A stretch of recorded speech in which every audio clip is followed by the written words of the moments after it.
दोस्तों 28 दिसंबर के दिन सामाजिक कार्यकर्ता योगिता भयाना से भिड़ने वाली एक महिला की चर्चा खूब हो रही है, क्योंकि जिस मामले में ज़्यादातर भारतीय एकमत हैं, उस मामले में वो महिला एक अलग ही स्टैंड ले रही थी। योगिता भयाना शर्म करो बात कह रही थी, लेकिन वो शर्म करने के लिए तैयार नहीं थी। अपनी ही बात पर अड़ी रही, जिद पकड़कर बैठी रही। जिसे ज़्यादातर भारतीय पीड़ित मान रहे थे, उसके पक्ष में खड़ा ना होकर सेंगर के साथ खड़ी दिख रही थी। अब उस महिला को जवाब मिल गया। जवाब ऐसा मिला कि सुर्खियां बटोरने के लिए ऐसा वैसा स्टैंड नहीं लेगी। नमस्कार दोस्तों, मैं हूं परवीन सानी। दोस्तों, सुर्खियां बटोरने के लिए पता नहीं लोग क्या क्या करते रहते हैं। उन्हें मालूम है भद पिटेगी, फिर भी वही करते हैं। 29 दिसंबर को जब उन्नाव केस में कुलदीप सिंह सेंगर की जमानत पर रोक लगी, तो उससे एक दिन पहले 28 दिसंबर को उन्नाव रेप पीड़िता की ओर से मैदान में उतरी योगिता भयाना से जंतर मंतर पर एक महिला भिड़ती दिखी। वो पता नहीं क्यों बार बार ये कहती दिखी, दुष्कर्म का राजनीतिकरण मत कीजिए। वो अपनी आवाज के जरिए कुलदीप सिंह सेंगर को पीड़ित बताने का प्रयास करती दिखी।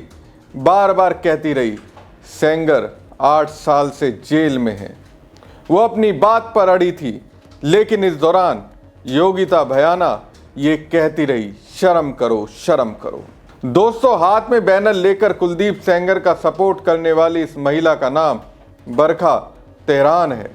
ये खुद को पीड़ित पुरुषों की आवाज कहती थकती नहीं है। दिल्ली के जंतर मंतर पर कुलदीप सिंह सेंगर के समर्थन में आंदोलन खड़ा करने वाली बरखा तेहरान पुरुष आयोग की संस्थापक और अध्यक्ष हैं। बरखा का कहना है कि कुलदीप सिंह सेंगर की जमानत पर इतनी हाय तौबा क्यों मची हुई है, जबकि वो 8 साल की सजा काट चुका है। गजबे तरीके से ये सेंगर को बचा रही हैं। कि सर क्या क्या नहीं हुआ, आपको गलत बात है। आपकी शर्म आनी चाहिए।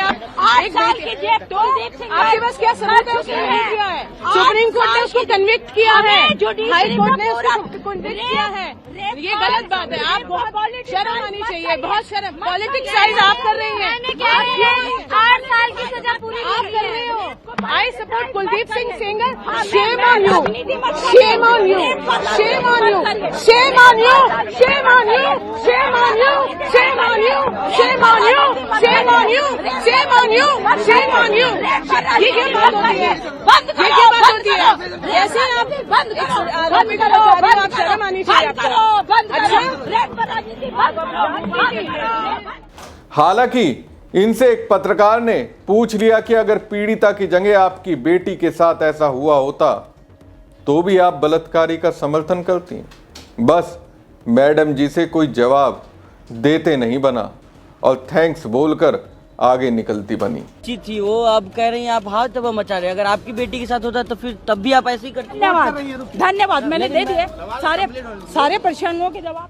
वैसे दोस्तों, आप देखेंगे तो पाएंगे, जब भी देश में कोई भी आंदोलन या प्रदर्शन होता है, उसे खत्म करने के लिए अलग ही तरह से साजिश रची जाती है।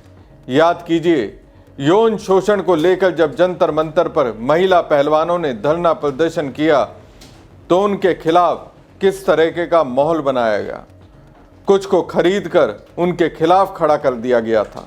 अब एक महिला के खिलाफ महिला को खड़ा किया जा रहा है।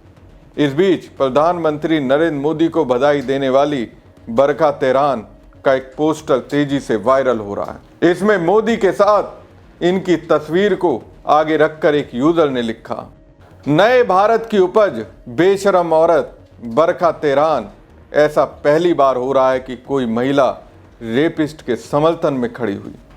अब उस रेपिस्ट कुलदीप सिंह सेंगर की सजा सुप्रीम कोर्ट ने बरकरार रखी है, तो क्या ऐसी महिलाएं उस रेप पीड़िता से माफी मांगेंगी? दोस्तों, बरखा ने कुलदीप सिंह सेंगर का पक्ष लेते हुए पीड़िता और उसकी मां को कानून बताया। एनजीओ पुरुष आयोग की प्रेसिडेंट बरखा का मानना है कि गलत सिर्फ लड़कियों महिलाओं के साथ नहीं होता, पुरुषों के साथ भी होता है। उन्होंने उन्नाव केस पर कहा, मैं पीड़िता के साथ खड़ी हूं। यहां आने का उद्देश्य ही यही है। मगर कुलदीप सिंह सेंगर को बेल मिलना उनका अधिकार है। उन्होंने 8 साल की सजा काट ली है। मैंने पीड़िता के कई बयान सुने। वो कभी कह रही है कि जज साहब ने पैसे खा लिए, कभी कुछ कह रही है। जुडिशरी पर हम सबको विश्वास है। हमारे प्रिय नेता राहुल संविधान की किताब लेकर जाते हैं। वो कहते हैं देश संविधान से चलता है। कुलदीप सिंह सेंगर को अदालत ने बरी नहीं किया, इनोसेंट नहीं कहा है, इतना बवंडर क्यों मचा है? ये बात और है कि सुप्रीम कोर्ट की ओर से सेंगर की जमानत पर रोक भी लग चुकी है। अब दोस्तों, कुलदीप सिंह सेंगर की बेटियां डॉक्टर इशिता सेंगर और ऐश्वर्या सेंगर सामने आई हैं। दोनों ने सुप्रीम कोर्ट के फैसले के बाद प्रतिक्रिया दी है। एक और जहां इशिता ने इस संदर्भ में सोशल मीडिया साइट एक्स पर खुली चिट्ठी लिखी, तो वहीं ऐश्वर्या ने मीडिया में बयान जारी किया।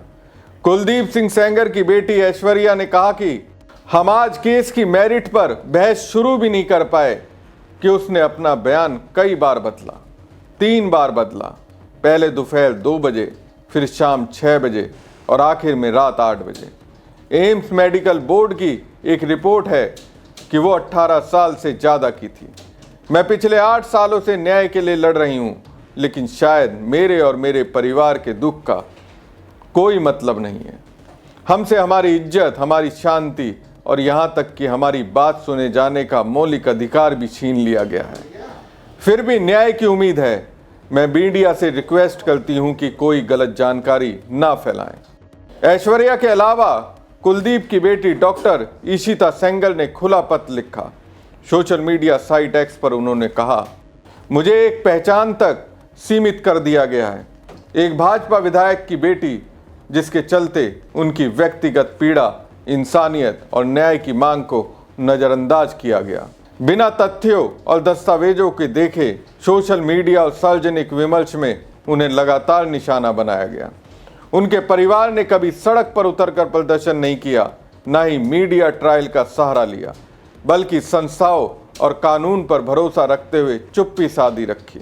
हालांकि इस चुप्पी की कीमत उन्हें वर्षों तक अपमान, आर्थिक नुकसान और मानसिक परेशानी के रूप में चुकानी पड़ी। मुझे कोई विशेष सुविधा नहीं, बल्कि निष्पक्ष न्याय चाहिए।